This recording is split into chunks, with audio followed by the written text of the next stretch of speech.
Now some nail-biting video as three men approach a house they claim to be police, but they weren't. Cops say they were actually would-be home invaders trying to break in. They were armed, but so was the homeowner. As Amber Cogliano reports, that led to a shootout. It's a home invasion, but these masked gunmen are about to get a nasty surprise from the homeowner. The drama erupted at a home outside Seattle. First, the bad guys try to fool the resident into opening up by posing as cops. Seattle police! They push up against the door and try to kick it in. But they're not prepared for what happens when the door gives way.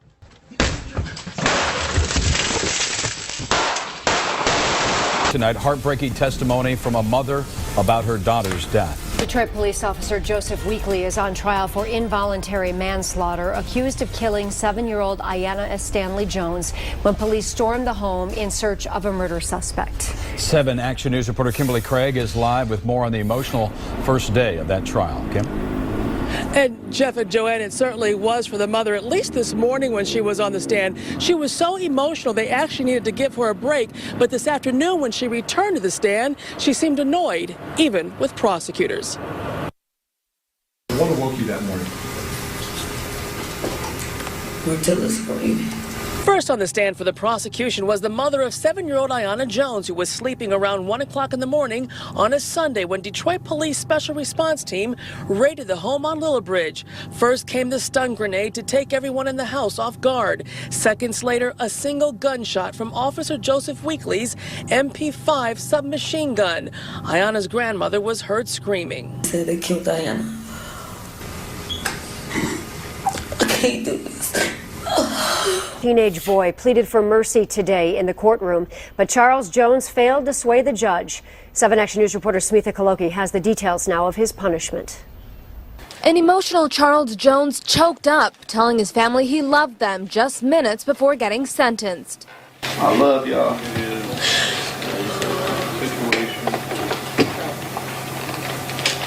And thanks for being here and supporting me. I'm gonna be strong, Mom. A judge handed him 40 to 60 years for second-degree murder and 10 to 20 for perjury. A jury found him guilty in the death of Jerian Blake. Prosecutors said Jones gave Chauncey Owens the gun to shoot Blake. Charles Jones, you helped taking away so much from my family and friend and I. On May the 14th, 2010, he stole in my heart when I lost my son. Blake's death led to a police raid at Jones's home, where his 7-year-old daughter Ayanna was accidentally shot by a terrifying night for everyone inside. Dramatic moments inside a Houston restaurant. We've frozen the graphic video as a customer fires 8 shots and then one more, killing a would-be robber. Thank God no one else was hurt. A man wearing a mask and gloves inside the taqueria around 11:30 Thursday night, pointing what looks like a gun at customers while demanding money. As some hide and throw cash, this man takes action just as the robber heads to the door, still with his gun drawn. Picked up the money, turned around and left, and that's when the customer got up and shot him. The shooter angry, realizing the robber's gun is plastic. Returning the stolen money to customers, taking a sip of his drink, and leaving before police arrive. He needs to call HPD Homicide and come explain exactly what occurred and his side of the story. Authorities now wanting to speak with this man seen getting into an old pickup truck, someone the restaurant owner is calling a hero. Just thankful for the man who helped me, and I just wanted him to take care of himself. At this hour, police still hoping to find the shooter and speak with him and ask him about what happened. Reporting on the southwest side, Matt. Thursday morning was the last time he called me. What did he say? He said, Mom, son to mother, I'm trying to be the best person I can be.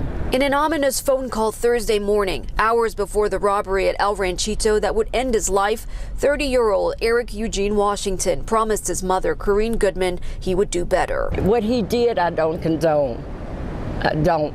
He knew better. He never said anything or made me think he would go this route. Tonight, it was an arrest 28 years in the making. Tonight, the family of Jafar Tucker says they're hopeful that justice will finally be served. He was shot to death at the Oakland City Transit Station in southwest Atlanta way back in 1994. As Fox 5's George Franco reports now, the murder suspect is in jail tonight after his arrest in Oconee County. It was November 27th, 1994, around 2:30 in the afternoon, when 18-year-old Stafford Tucker was shot in the face after getting off a train here at the Oakland City Transit Station. 28 years later, the suspect is behind bars after a random registration check in Oconee County. Unfortunately, I'm going to have to place you in custody today, okay? Tuesday afternoon in Oconee County, a man with a suspended South Carolina driver's license, suspended registration, and no insurance is arrested during a random registration check at East Monroe Highway. The man's ID says he is Race Seckham. He says he's headed to a hospital in Athens to visit a sick uncle and is depended on. I have children, I have a sick uncle, and I run the household. But investigators say a fingerprint check at the jail identified Seckham as Mohammed Bilal Amin, wanted for the fatal shooting of 18-year-old Jafar Tucker. Tucker's uncle, who now lives in Portland, Oregon, says he promised his sister, Jaffar's mother, who died a few years ago, that justice would be served. My family needs justice. They need closure. This is the best closure that my family could have. My sister was here today. She will be soaking in tears. El Amin, who had a nationwide FBI bulletin on him for years, is now at the Fulton County Jail charged with murder. Of a man who says his wife planned to end their marriage with a poisoned cup of coffee. KGUN 9's Craig Smith shows us the video the DM airman says will prove his claim. To most people, a steaming cup of coffee is a comforting way to perk up and attack the day. To Air Force Airman Roby Johnson, it's a murder weapon an angry wife used to attack him. He says he and Melody Johnson were headed for divorce. They were stationed in Germany when he says he noticed his coffee tasted funny. Not funny, really, but seriously dangerous. He says it smelled like bleach, and sometimes he had digestive trouble like internal bleeding. Johnson set up surveillance cameras in Germany and in the house they shared after the couple moved to Davis-Monthan. He says they stayed in the same house because he wanted to continue working to prove his suspicions. He told police the videos show Melody Johnson pouring bleach into another container and using it to put bleach in the coffee maker. He also used test strips that he says showed excess chlorine in the coffee maker. I'm going to test this to show that it's definitely tainted. It stinks. Seems true. Big change. Tucson police originally said the videos did not conclusively show Melody Johnson had poured bleach in the coffee maker. But after more investigation and gathering other physical evidence, they decided to arrest her and charge her with attempted first-degree murder. She's in jail waiting for trial and will stay in jail unless she can post a $250,000 bond.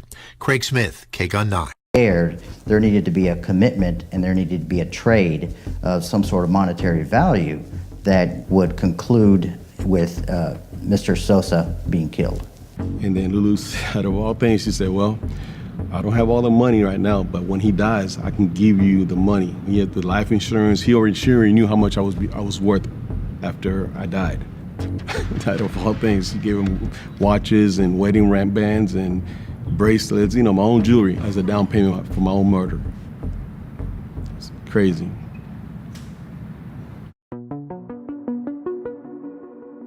At that point, it was decided that we are going to follow through, show her pictures of Mr. Sosa just to get her reaction.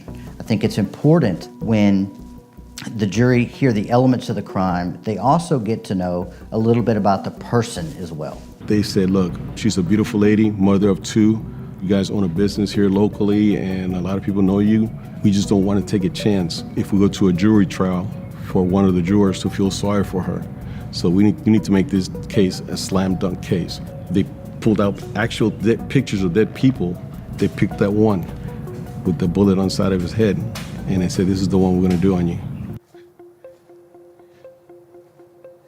Where they dug the grave, you can still see the hole, even though weeds have grown up. Brings back a lot of bad memories, man. Sad memories coming over here.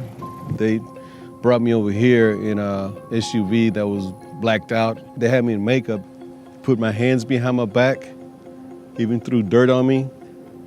And all I could hear was the clicking of the 35 millimeter. And this is my gravesite in the middle of a dump yard, middle of nowhere over here. We have the photos, we have the initial agreement. All we need now is the reaction.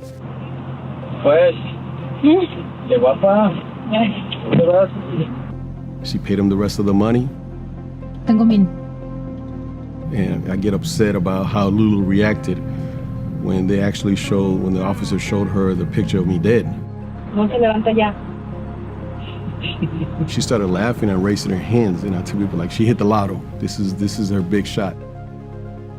After I've seen the video hundreds of times, it's just still difficult for me to see because he brings back so many bad memories. Naturally, he was heartbroken, but I think deep down he was hoping that she would not take it this far. We decide that we're going to wear cameras, we're going to go to the gym, we are going to tell Lulu that we are investigating a missing person.